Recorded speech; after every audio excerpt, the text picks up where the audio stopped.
Bah, écoutez, Allez-y. bonjour aux 77 participants et aux 13, c'est un compte rond du coup et aux 12, donc voilà, donc il en manque un pour faire un compte rond. C'est bien, ça a du succès donc c'est la deuxième fois que j'essaye un petit exercice, très sympathique, qui consiste à soutenir les troupes de l'ISM-IAE, y compris d'ailleurs Adeline, qui est ici puisque je la vois elle tout de suite devant mon écran, que je salue. Et voilà, on est très, très content que les étudiants, dans cette perspective, très particulière, et cette situation, ont pris le mors aux dents et organisent un certain nombre de choses donc voilà et ça, c'est vous faites partie de ces groupes, Bravo à vous en tout cas, d'avoir, appliqué ce qu'on essaye d'enseigner quand on parle de résilience et cetera, puisque c'est plutôt mon sujet, et c'est tout à fait, à votre honneur de professionnel que vous êtes, puisque, vous avez un contrat, je vais en parler, en tant qu'apprenti. Alors, le contract management, a beaucoup évolué, et j'espère que, cette journée donnera, un certain nombre d'éléments à ceux qui connaissent pas bien, et de partage avec ceux qui connaissent très bien. Parce qu'effectivement, je me suis souvenu quand on m'a demandé d'introduire votre journée, je me suis dit: «Mais moi j'y connais rien au contract management» et je l'assume, c'est tout à fait vrai. Mais finalement, quand on y réfléchit un peu, moi je suis de la vieille école et j'ai commencé par des cours de droit, parce que dans le temps, quand on voulait faire, du management ou l'agrégation ou autre, on faisait du droit, c'était comme ça, j'ai eu 4 à l'agrégation en droit, j'en suis pas très fier, mais c'était pas franchement ma matière privilégiée, mais en tout cas, j'ai retenu que le contrat, ça structure, la vie sociale, ça structure, la vie quotidienne à partir du moment où on est, entre individus, on est entre personnes et on est, régi par des contrats. Alors une organisation étant, dans sa définition peut-être la plus, basique et peut-être en fait la plus intéressante, un groupe, d'hommes et de femmes, qui poursuivent un but, plus ou moins commun, on va dire, il est évident qu'à l'intérieur des organisations, c'est un impact clair. Et le contrat, c'est vrai qu'il est partout, même si dans les études des étudiants, finalement, on ne parle pas tant que ça de cette ampleur du concept et de la réalité de ce concept, puisque on parle que de certains contrats finalement. On évoque énormément les contrats de travail, puisque ça c'est un point extrêmement important dans votre vie. Ceux qui sont en achat, vous me voyez venir, vous avez des contrats de vente ou des contrats d'achat, bien évidemment, voire des contrats de sous-traitance. Mais le contrat, ça dépasse ça, puisque ceux qui sont mariés parmi vous, vous avez peut-être un contrat de mariage. Vous avez des contrats implicites toute votre vie, dans la vie courante. Le contrat peut être civil ou public. On a même tout un pan des sciences économiques, qu'on appelle l'économie des conventions d'ailleurs, qui a revisité un petit peu ces logiques contractuelles finalement, parce qu'au fond, on se met d'accord, on formalise. On recherche un consensus. Si je refaisais de l'histoire du droit romain, on repartirait de ce fameux consensualisme, qui était à la base. C'est pour ça d'ailleurs que mes anciens profs de droit commençaient par le droit romain, ce type de cours. C'était pas par hasard, et que historiquement, on est arrivé à la conception libérale du contrat, c'est-à-dire celui du contrat qui exprime la volonté, les volontés des parties, comme on dit, et puis en passant par le contrat social, celui de Rousseau et celui des Lumières, qui constitue le cadrage général des sociétés. Donc nous sommes issus de tout ça en même temps. Et c'est très important parce que le consensus, l'engagement, le consentement, l'aptitude, les capacités, on dit souvent en droit, mais aussi l'objectif et la cause, c'est au moins 5 concepts qu'on balade toute notre vie dans nos relations professionnelles, finalement. On en fait tout le temps. On en fait tout le temps parce qu'on essaye, on essaye de savoir, jusqu'où vont nos engagements. On essaye évidemment de prouver le consentement, ça c'est clair, que ce soit dans l'entreprise ou que ce soit à titre privé. Et effectivement, pendant longtemps, le droit des contrats était aussi, lié à un objet et à une cause. Il y est toujours, sauf que dans le droit, c'est peut-être un petit peu dépassé. Maintenant, donc, ces 3 logiques de consentement, de capacité et de licité, on est dans un cadre de responsabilité, je vais y venir, sont fondamentaux, évidemment.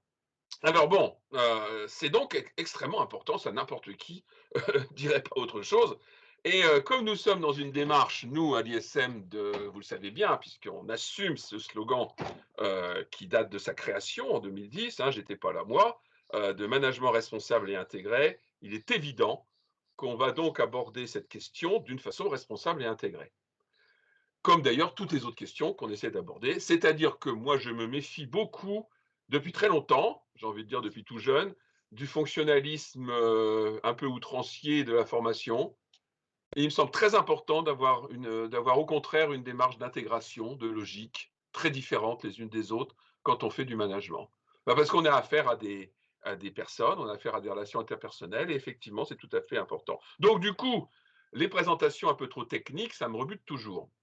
Je dis pas que c'est pas nécessaire, je dis que ça me rebute. Parce qu'il faut à la fois les avoir, à la fois compter sur des spécialistes. On a besoin de juristes, évidemment. C'est, hein, vous pouvez pas tout savoir, hein, et à la fois toujours intégrer ça dans le respect des spécialités de chacun. Et ça, c'est compliqué à faire. Ça, c'est du management de base. C'est vraiment compliqué à faire. Donc, du coup, bah, qu'est-ce que ce n'est pas le contract manager et qu'est-ce que c'est? Déjà, quand, on regarde un petit peu, là j'ai regardé un petit peu pour essayer de trouver des choses à dire aujourd'hui, de pas trop bête. Le contract management souvent il est au second plan. Les entreprises ne le mettent pas, au premier plan, ça c'est clair, hein. Ça commence à venir. Ou alors c'est envisagé, dans cette grande ouais, mythification qu'on a de l'automatisme et de l'intelligence artificielle, ça peut être envisagé d'une façon un peu automatique. Voilà, on appuie sur un bouton, on a tous les éléments, machin. Sauf qu'on oublie qu'il y a peut-être des gens derrière les éléments, mais ça, bon. Et effectivement, c'est hyper important de rationaliser la gestion d'un contrat depuis le début jusqu'à la fin, en passant par toutes les étapes, bien sûr. Et bien sûr qu'on a besoin de spécificité, de spécialité, mais des spécialités éclairées, j'ai envie de dire. Pas de la technique neutre, pas de la technique déshumanisée et pas de l'automatisme. Il faut qu'il y ait quelqu'un derrière, il faut qu'il y ait vous derrière. Il faut qu'il y ait vous qui travaillez avec justement les spécialistes quand vous en avez besoin.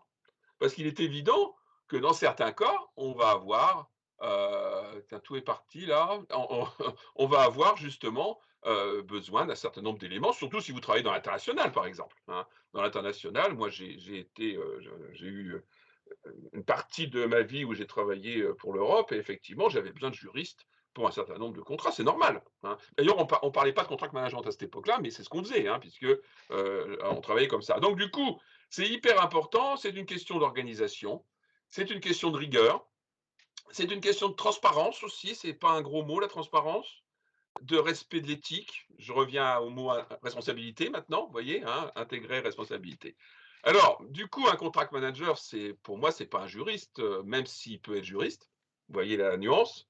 Parce qu'effectivement, j'ai regardé un certain nombre de choses là, et rapidement, et peut-être je me trompe, mais j'ai l'impression que pour l'instant, beaucoup de contract managers en titre ont une formation juridique, hein, parce qu'effectivement, ça leur permet bah, d'avoir ces éléments dont je vous parlais, hein, qui sont les éléments sur la base même du contrat.